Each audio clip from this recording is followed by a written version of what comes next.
Hey, Shalom. I want to start off by giving all praises unto Yahweh, Bahashim, Yahushai, Bahashim, Rakakadash, Barakatah. I want to say double honors to our apostles who room well. Double honors to our apostles who room well. And blessings and salutations to you brothers that teach enduring truth and sincerity.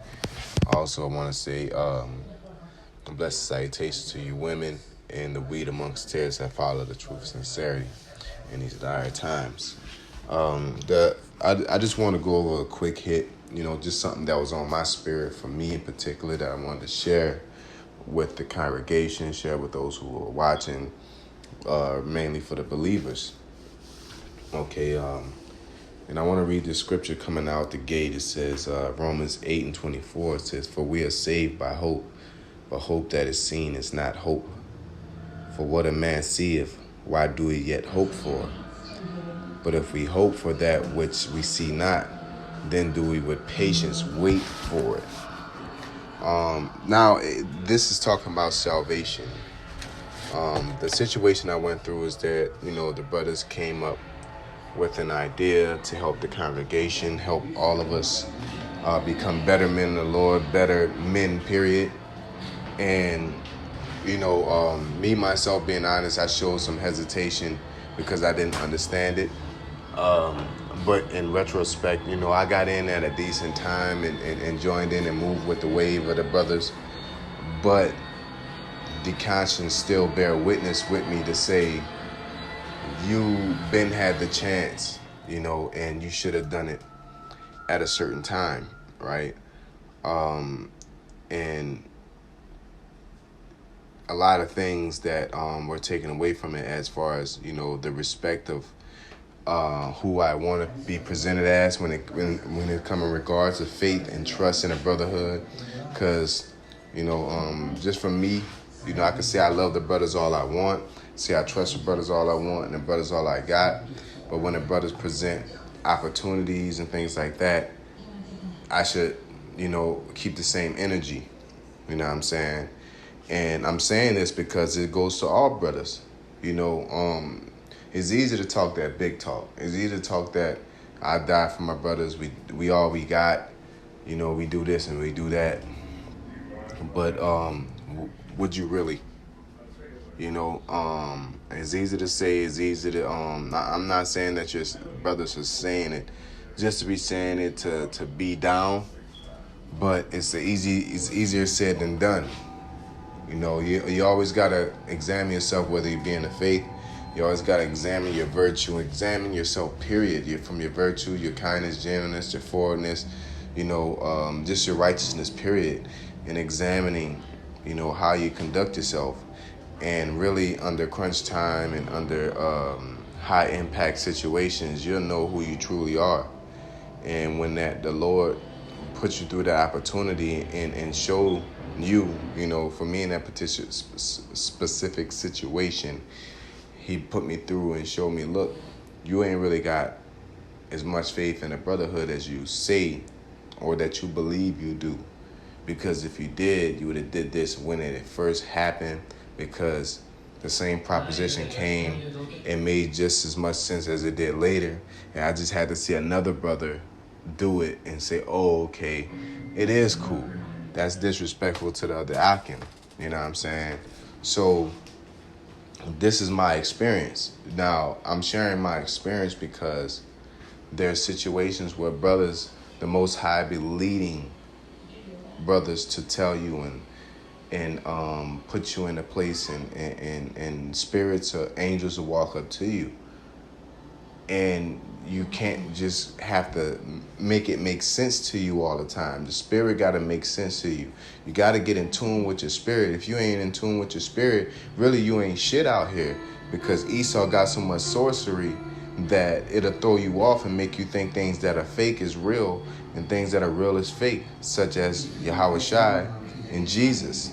You know what I'm saying? So you have to go on faith, as the scriptures say, without faith, you can't please the Most High, because carnality is enmity with the spirit, man, and it's against the spirit. It's an enemy against the Most High. So really, You got to be prudent. You got to be wise, but you don't need to be logical. You got to be a realist. You know what I'm saying? But at the end of the day, the scriptures speak expressively, and the spirit speak expressively mainly. And we have to have faith within the spirit that what the brothers are doing for us and what the Most High, how the Most High is guiding us. The Most High set up the brotherhood. In that situation, spiritually, the Most High set up the brotherhood. Scripture says, honor the brotherhood. You know what I'm saying? Of course, you're prudent, but the way it was set up, the way the whole situation came about, it's like you ain't sure enough hope. You know what I'm saying? You ain't sure enough belief in what you say you believe in. And this is it's not saying that I don't believe, but for me personally, I'm hard on myself, as the scriptures in Baruch, the verse in Baruch chapter 4 says, when you find the Lord, you seek him 10 times more. And then it says, I believe in Proverbs or Ecclesiastes, when you come to serve the Lord, you put forth all your strength. So when you say that and you read these scriptures, it's nice to read to somebody else and you look macho to them, but the Lord is dealing with you internally. He deals with the inner man, and he can look and say, you ain't that dude that you saying you are on the highways, or that you present to the brotherhood, or that you present to any man. That's the thing. You can fool man, but you can't fool the Most High. And that's why it's very important to be honest with yourself and from yourself to the Most High. If you have doubts, it's a shame to have a doubt. It's a shame to go off. It's just plain and simple. But, as I tell my congregation, it's one thing to acknowledge your weakness, but it's another to accept your weakness. You know what I'm saying? If you fuck up or you're a fuck up, that's one thing to acknowledge it. It's another to accept it. You're basically saying, this is me. To accept it, saying, this is me, I can't change myself. But to acknowledge it is saying, yeah, I did that wrong. That was wrong what I did. Or I'm not on a level that I want to be. And then once you acknowledge that, the acceptance of I need to be better. That's the only thing that should be going through your mind.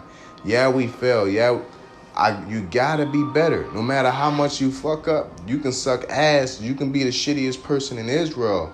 But if you have a better, I gotta be better mentality, a winner's mentality, you know what I'm saying?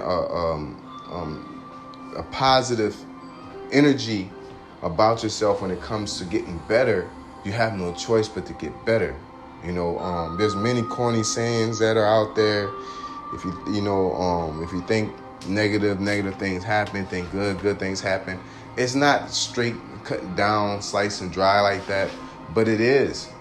If something happened, you automatically thinking negative and how you're not shit and you don't deserve this, or you're not fit for this and fit for that. Your actions can precede itself, as in James said. It's not the same thing, but it's referring to how our mind works. It says, there's no sin there's no temptation that taking you, but to such as common to man. But when sin, when it's enticed and it's basically consumed and when it is finished, it brings forth death.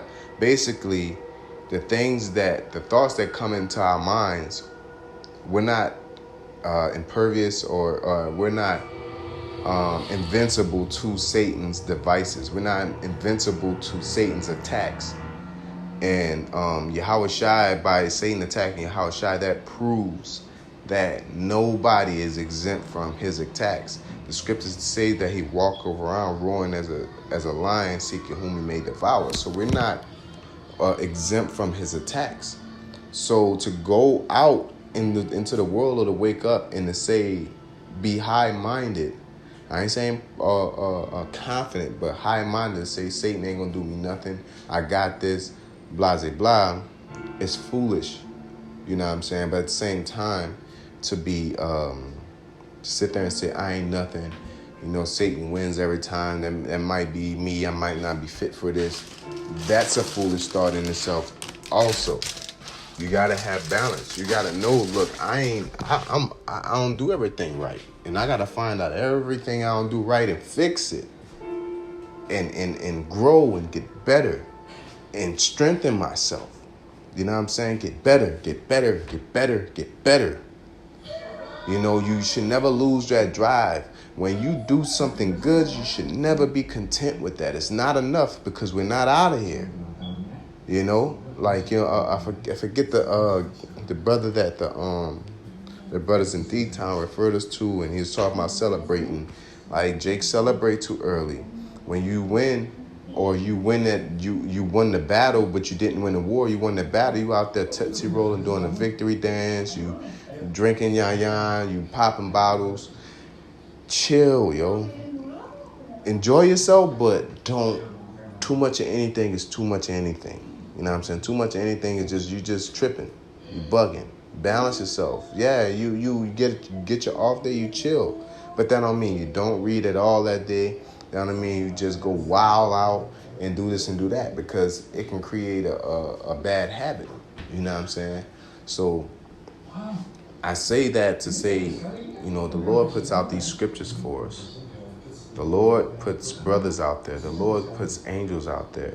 And we're in a time that it's not about less of how you conduct yourself, but it is. But faith is more important. Faith is growing more and more and more important. Your works are important, very important. But faith is you got to have more and more faith, more and more faith, because the times are getting harder. And that light at the end of the tunnel is showing, but at the same time, it's dark too, because you got martial law, you got this COVID-19, you got, you know, all these afflictions. You start thinking about, what about my family? What about my job? How I'm going to eat? And it's attacking your carnality, and that light is getting dark. But prophetically and spiritually, you know, according to the scriptures, that we're closer to getting to Yahweh Shai. So that's why I say, even though it's getting dark, the light is getting brighter. It really depends on what side you're feeding and how much you're leaning on too. So hope that is seen, that it's not hope. If you got to see carnally that, you see a chariot and you're like, Yahweh Shai is coming. How come you can't believe in Yahweh Shai without a chariot? You know, like, I can't. I love chariots. I love when the Lord prophecies manifest.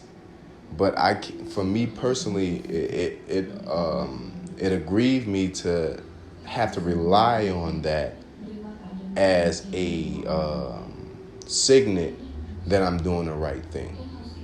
Okay, there's nothing wrong with it, but this is just my personal preference as a man of the Lord. I pride myself on having initiative towards the Lord's will and doing the things that he needs me to do. Do I do them all? No. And to acknowledge that makes me focus on what I do wrong. And I just think it's very important to share it, because I went through a situation, like I said in the beginning of this lesson, that I went through a situation where I didn't exemplify that spirituality about myself that I feel I should have. The pride in me saying, you should have been on that. What you mean you late and you took too long to do this and do that? You know, this is you. This is the standard you hold yourself to, and you didn't act on it. You know, and at the same time, it's like, you know, the humbleness is like, all right, well, go up and do it and fix everything that you didn't capitalize on and make sure you're on it. You know, and that's the same thing with everything in this gospel when you're walking life, because it don't just start and end when you're on the highways or doing a lesson. It goes from when you wake up. Man, I ain't gonna say when you wake up, 24/7, man. The Lord comes to you in dreams. The Lord comes to you throughout your day, through Satan, through co-workers, through Akim, through heathens, through weather, through ailments, physical ailments, through plagues. He speaks in volumes, and he speaks in many ways. And you have to keep a spiritual eye to say everything that the Lord is telling me or everything that is being communicated to me within life is from the Lord, and he's telling me to move left or move right. And if I do something stupid, it's my fault. Because the Lord is not a man that tempt you. You know what I'm saying? We're tempted of ourselves when we are falling away and going after the flesh. You know, so the Lord don't tempt nobody. The Lord just allow the opportunity. You know, he created Satan, but that's why he's not the tempter. I can say, but that's why he's not the tempter. He created Satan, so therefore he is not the one that's tempting you. Satan is tempting you. The Lord is righteous, so everything the Lord does is for a righteous manner, but he created the wicked for the days of evil. You know, so when we fuck up or when we do bad things, that's because Satan is constantly attacking it and trying to get us over there. And our spirit, if we're not on the right path or right mindset or the right level of integrity or virtue, we will steer towards the carnal side and start thinking logical. Well, let this make sense. And until it makes sense, I ain't going to do it. You know, it's almost like that Gideon mindset. You know, even though Gideon had a righteous mindset, but at the same time, it's like, you know, how much proof do you need? It's just like Thomas. Like you stuck. He said, "Blessed those who believe and not seen," because you stuck your hand in my rib. You believe that's all good, but it should be a notch. It should be a ribbon that you can't get because you had to dig into his rib. It should be a ribbon that I shouldn't be able to get, or a respect level I shouldn't get within that situation because I didn't show initiative and faith within the brotherhood to act on that immediately. And what I'm saying, and again, that's my personal situation, but overall is what I'm saying is that you got to have prudence, you got to have virtue, you got to have integrity and initiative to be able to act and move according to the Lord's will. So I hope you brothers were edified with that, man. Just something that was on my spirit that I thought was very important to share with the Akim and the Akwath. Those who are out there. With that being said, I want to say call halal to Yahweh Shemel Shai, Taban apostles. Blessings, salutations to you women and children and men and the weed amongst tears that follow this truth and sincerity. I said sincere Ahavatham Sequoia. Shalom.